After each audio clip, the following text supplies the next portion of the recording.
همدیوران عزیز دوام میدیم ادامه نوار انگور سیاهی گیگان رو که ما از باغ قچ کرده به خونه آوردیم و ما حاضر 3 خوشه آوردیم با بالای ترازو میمونیم یک تک تک این چند کمی براید 1 کیلو 980 گرم یک خوشهش که بود نیمش ریختگی بود اینو ما گرفتیم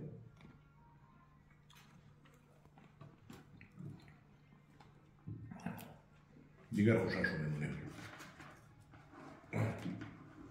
باور کنه اندرونی ستیل هم گرفته نمیشه 3 خوشش 1 ستیل شد 860 اینجا مونیم کنی اما باز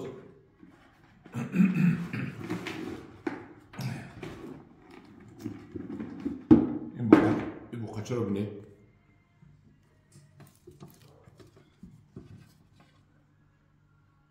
سه و 600 این هم 800 انا که 3 خوشش رو که 1 ستیل پر شد میمونیم 5600 قریب 2 کیلوگی هر یک خوشه برآمد که این حال پیوند سال گذشته است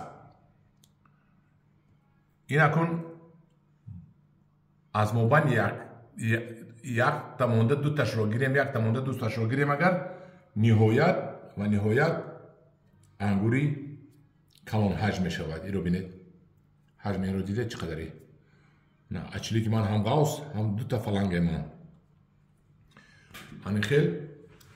ما انگور آوردیم ما این رو میمونیم خیلی سیاهی گیگانت ها سیاهی بزرگ می رو بینید وزنش رو بینید با چقدر وزنی است این انگور موضوع با دونهش رو میبینیم دونهش 5 گرم است منو 5 دونهش رو بلوی ترازو میمونیم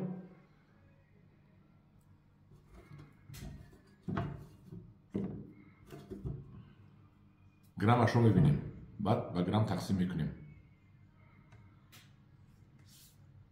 85 گرم این ترازو فرید میکند باز با من دیگر ترازو میبیارم با بر میکشیم 85 گرم این تقسیم 5 15 16 17 گرمی 17 گرم این انگور میده می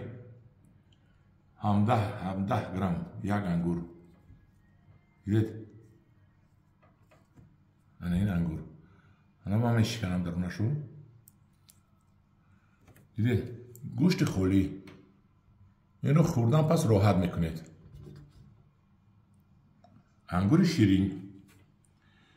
انا همدیوران عزیز باز من یک